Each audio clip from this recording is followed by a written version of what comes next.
Um dos assuntos que tem sido muito debatido e tem várias polêmicas envolvendo é a eleição para o presidente da Câmara e da mesa diretora da Câmara, que será feita no dia 2 de fevereiro. Uma das grandes polêmicas é com relação aos blocos que se formaram, né? O bloco do candidato Arthur Lira, que é apoiado pelo Jair Bolsonaro, e o bloco do Baleia Rossi, que é apoiado pelo MDB, pelo PSDB, por vários partidos de esquerda. A maior polêmica por parte da esquerda realmente se foi oportuno ou não integrar, se é oportuno continuar nesse bloco do Baleia Rossi, né? Há várias polêmicas envolvendo o fato de que esses membros, né, desse bloco participaram ativamente, na verdade foram promotores do golpe de 2016 contra a presidente Dilma, né? Além de serem aí a encarnação do neoliberalismo, né? Tendo apoiado o projeto da Previdência, a reforma da Previdência, o projeto de reforma trabalhista e vários outros, o teto de gastos, né? Que, na verdade, desenharam o novo regime político que nós estamos vivendo, né? Também com as tinturas autoritárias reforçadas aí pelo presidente Jair Bolsonaro. E a polêmica é se realmente valia a pena a esquerda integrar o bloco do Baleia Rossi, ou se seria melhor o lançamento da candidatura própria, né? Claro que essa decisão de entrar e participar do bloco Baleia Rossi, sob a alegação que está se fazendo à frente para derrotar o candidato do presidente Jair Bolsonaro, esconde a debilidade, na verdade, do bloco de esquerda, né? Porque o PT é a bancada maior na Câmara, né? O maior número de deputados do PT. E, além disso, você tem vários outros partidos que performam um número significativo de deputados. E nós defendemos que não deveria haver a entrada nesse bloco, e sim o lançamento da candidatura própria da esquerda, porque nós não somos só apenas contra o governo, nós somos contra o regime que se instalou aí com essas reformas, que mudaram completamente a face do regime que está previsto na Constituição de 88, né? Foi o golpe de Estado não levou simplesmente à queda da presidente Dilma, mas toda uma mudança na política econômica e nas condições de vida da população brasileira, né? E isso, entrar nesse bloco, significa passar por cima disso, fingir que não aconteceu golpe, que não tem nenhuma mudança, que está tudo certo e tal. E em troca de alguns cargos na mesa diretora, né? Enquanto que o lançamento de uma candidatura própria colocaria todo um programa de mudanças que a esquerda propõe, contrastando de um lado com o caráter fascista e autoritário do bloco formado pelo Arthur Lira, que representa o presidente Jair Bolsonaro, e o bloco dos partidos que foram também partidos golpistas e que representam e representaram durante todo esse tempo o regime político existente,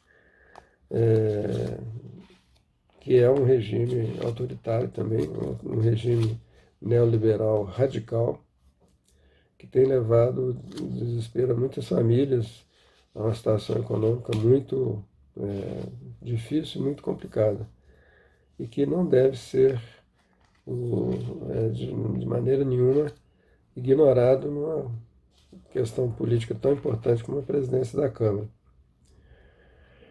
A questão dos cargos, na verdade, você pode dizer que esses cargos você tem uma tradição na política brasileira. Isso é o chamado fisiologismo. né?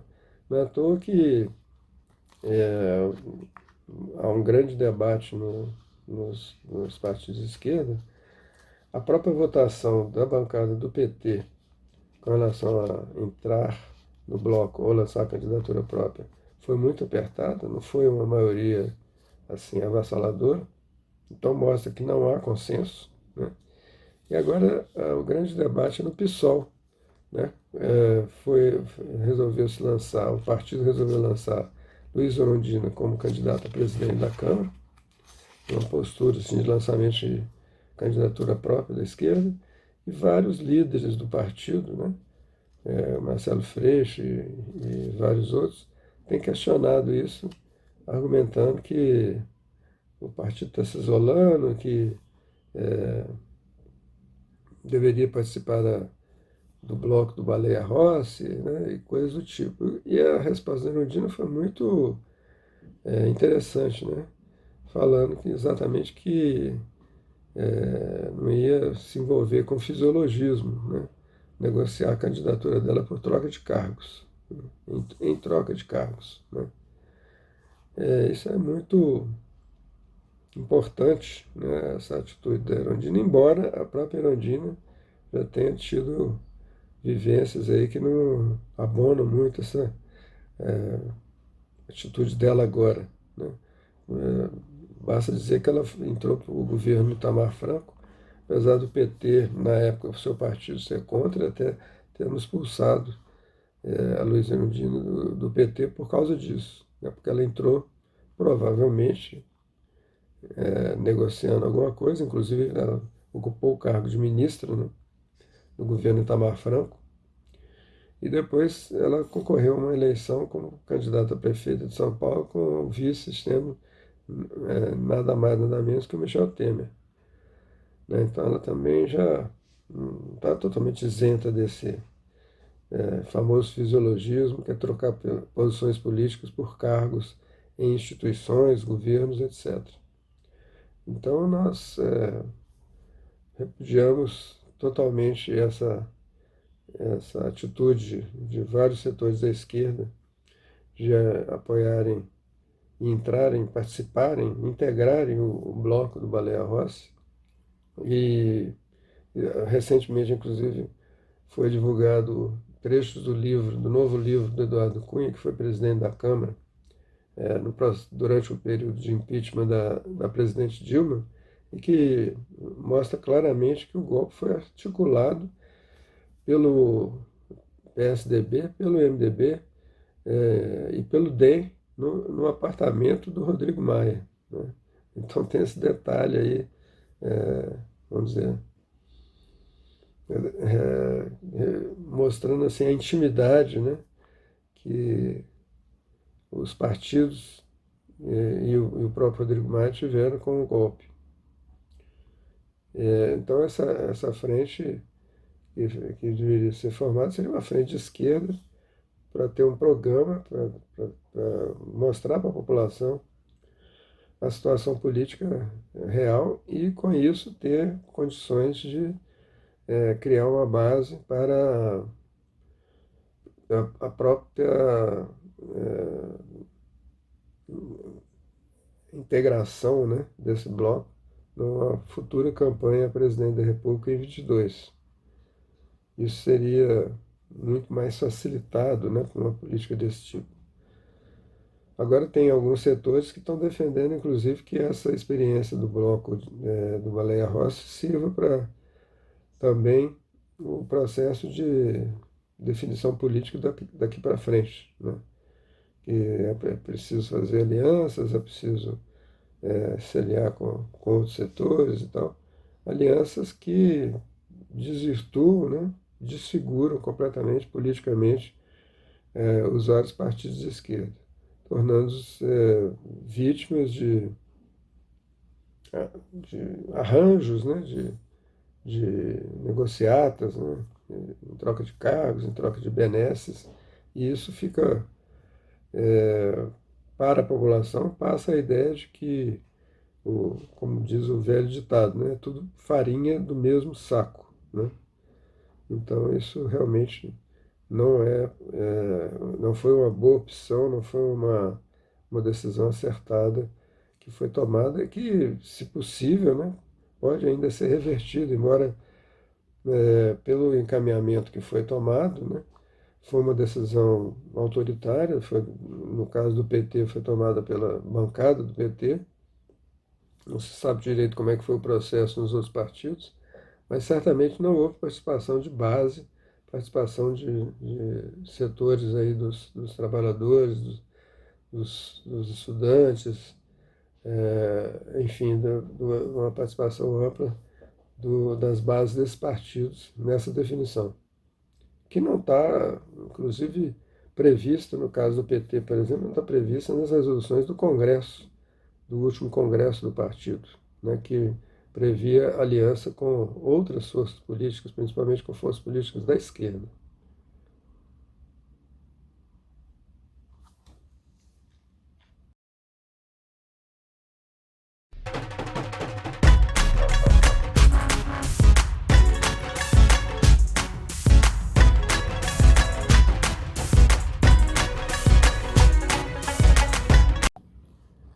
O presidente, né, Jair Bolsonaro, dito presidente genocida, é derrotado ultimamente pela disputa que teve com o governador João Dória acerca das vacinas. E isso provavelmente tenha sido o motivo pelo qual ele, ao falar aos seus apoiadores, e mesmo com declarações à imprensa, enalteceu as Forças Armadas, dizendo que delas dependia a democracia ou ditadura no país. Reclamou de que teriam sucateado as Forças Armadas e falou assim, em nome dos militares, nós, os militares, somos o último obstáculo para o socialismo. E disse também que quem decide se o Brasil vai ter uma democracia ou uma ditadura são as Forças Armadas. E onde você tiver uma ditadura, vai ser porque as Forças Armadas quiseram, né? Então isso é um absurdo, uma coisa só realmente pode ser vir de onde se espera mesmo, né? Mas isso encobre uma coisa muito importante que é o projeto que é autoritário e golpista que o governo Bolsonaro passou a ter novamente, né? Quer dizer, já tinha de certa forma abandonado um pouco essa referência a, a golpes e referências negativas com relação às instituições democráticas e voltou à carga porque é o seu projeto principalmente visando a sucessão em 22, né, quando provavelmente ele tentará armar uma situação em que não vai realmente deixar o poder, né, se for derrotado nas eleições.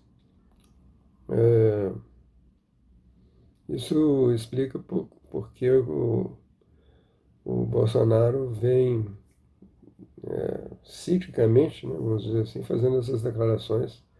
Fez uma declaração também muito ofensiva à Venezuela, dizendo que lá o salário mínimo não compra nem meio quilo de arroz na Venezuela, e, e que alguns idiotas vêm elogiar o, o Maduro por ter coração grande, né? E, e ele falou que o Maduro tem coração grande porque tem 200 quilos de peso e 2 metros de altura, por isso tem um coração grande. Quer dizer, isso mostra como que a atitude da Venezuela de solidariedade realmente provocou nele reações de medo, né, com relação à possibilidade de uma onda que leve à remoção dele do poder, né? E realmente você está tendo, na situação atual, declarações dos vários setores da sociedade com relação a essa ofensa permanente do presidente à Constituição. Uma das reações foi do presidente da Câmara, Rodrigo Maia, que afirmou que quem decide se o povo vai viver na democracia ou ditadura são as forças sociais, né, o povo, né, e não as forças armadas. Então isso aí não é aceito pelo conjunto da sociedade, né, e mostrou uma reação que não foi só das instituições, foi da própria opinião pública, de que realmente esse projeto Bolsonaro é rejeitado. Então, a única forma de evitar que esse projeto seja efetivado é tirar o quanto antes o Bolsonaro do poder, porque quanto mais ele fica, mais ele vai consolidando, né, esse projeto autoritário, esse projeto de montar um governo militar propriamente dito, não só um governo militarizado, né? Um governo que seja baseado no autoritarismo, na repressão política, sufocando as liberdades democráticas, né? E isso não é uma mera bravata, né? Isso é uma ameaça concreta, né? Porque é o projeto do Jair Bolsonaro, que ele tem manifestado várias vezes. E a sociedade tem que reagir organizadamente contra isso, né? Então, tem várias reações aí com relação a isso, com manifestações e novos pedidos de impeachment. Já a essa altura já são 64 pedidos de impeachment. E o Rodrigo Maia, em vez de fazer meramente declarações, deveria desengavetar, né, esses projetos de impeachment, esses pedidos de impeachment que estão lá se acumulando há bastante tempo. E ele não, ao longo de todo o seu mandato, ele não fez nada, né?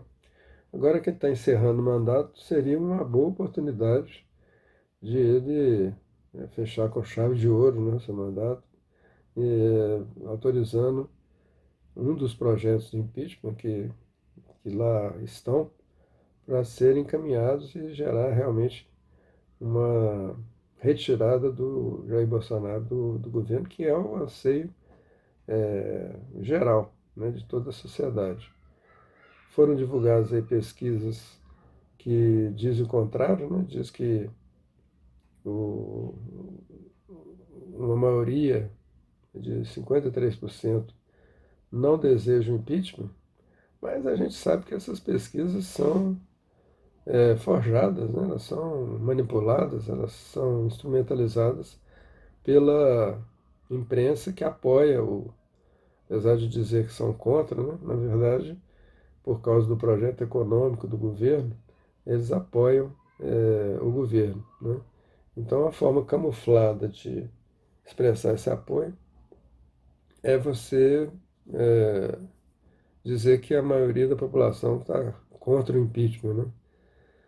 E realmente essas pesquisas são muito manipuladas. Para começar, todo mundo sabe que essas pesquisas são feitas por telefone, né? Então, quem não tem telefone, ou quem não é encontrado, né, numa determinada ligação, não pesa na pesquisa, né? Então, realmente, mesmo sendo um método tradicional, a gente sabe que essas pesquisas não refletem efetivamente o, vamos dizer, o que pensa o conjunto da população, né? É uma faixa, um setor, geralmente o setor de classe média, que provavelmente não tem realmente esse desejo de ter o impeachment, né? Mas o conjunto da população já tem manifestado qualquer concentração popular, que hoje em dia são muito raros, né? São muito raras as manifestações populares, as concentrações, por causa da pandemia, mas toda vez que tem um número razoável de pessoas, né, ou você tenha a manifestação do fora Bolsonaro, né? Então isso é mais ou menos uma situação geral, está presente na, na consciência de todos que esse governo é um desgoverno, né? Não consegue resolver o problema agora das vacinas, antes não conseguiu limitar a expansão da, da pandemia, né? Relaxou com relação à exigência de confinamento social e tal. E isso gerou esse número, e nem fez testes, né? Isso gerou esse número enorme de casos da doença e também mortes.